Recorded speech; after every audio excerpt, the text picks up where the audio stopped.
Happy Wednesday, everybody. It's David Brown. I'm here with this week's Design and Dialogue.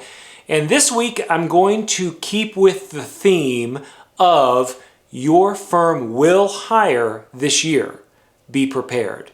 I know things are slow now, but the way that things are looking and interest rates and just, I don't know, my gut maybe even, I really feel that there's going to be some growth and some need to bring on design talent, whether your firm is large or whether it is small. And so in today's Design and Dialogue, and kind of keeping with this theme of like preparing yourself now to hire later, I want to share 3 mistakes that I know you're making right now in your hiring process that you could improve to find that top talent. So let's get into it.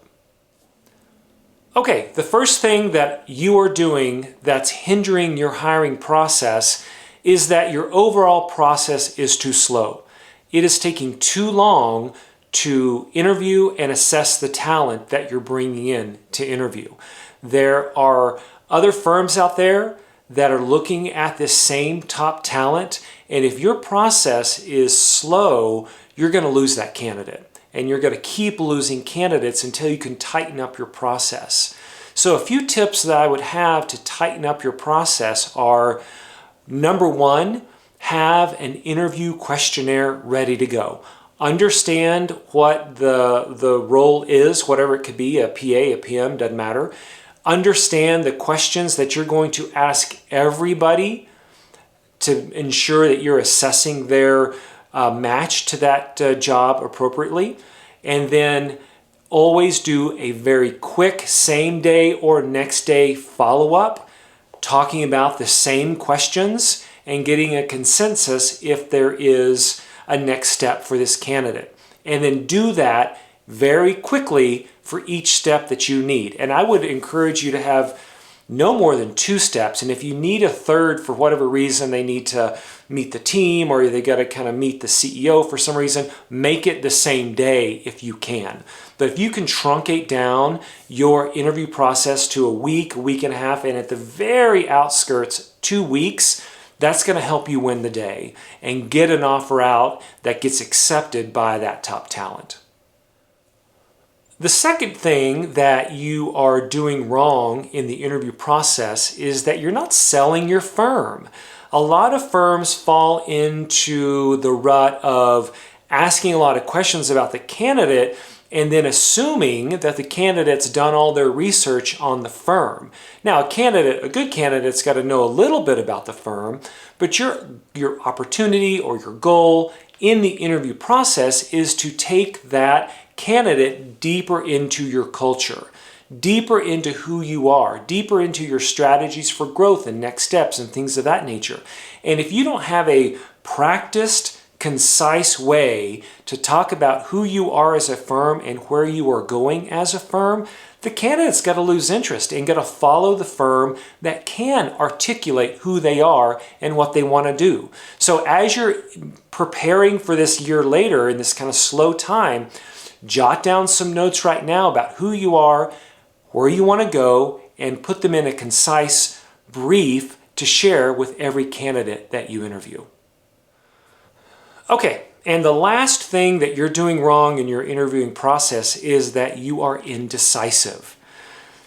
And I laugh because everybody falls into this. When I worked in-house in an architecture firm, they fell victim. When I worked in-house at Starbucks, they fell victim. Everybody falls victim. Don't feel bad about it. Knowing the problem is the key to being better. And the problem, number 3, is that you keep on thinking that the next interview is going to be a better interview. Well, this is a good interview. Let's see who else is out there. We really enjoyed Sarah. Who else can we look at? Oh, we need to compare Sarah to somebody. Who should that be? None of that works for you. If you find the right candidate, regardless if it's number 1 or number 4, number 8 or 12, if it's the right candidate and meets the parameters, make the hire. You've got a good candidate on your hand. Keep them in-house. Keep them on the hook. Don't assume they're going to wait for you to vet out 4 more candidates just because you need to see what's going on. Look, if you feel it and they've answered the questions right, you know it's going to be a good culture fit, pull the trigger. Don't be indecisive when you know you've got the right candidate. Critical to hiring the right talent in a timely manner. And it's that easy, or it's that difficult, depending on where you are in this process. But I guarantee if you can think about your interviewing process and kind of address each of these 3 things in it, you will see your hiring rate go up double almost. It's these simple tweaks in what is probably already a fairly strong system that is going to help you and your firm win top talent when you do begin to hire later in the year. Everybody have a great week. I always appreciate your eyeballs on these things. Like and share, of course, and if you have any comments or have any thoughts about other ways that your firm has improved your firm's hiring process, share them with me either down below or send me a quick email. I'd love to know what's going on. All right, everybody, until next Wednesday, have a great week, and I'll talk to you soon.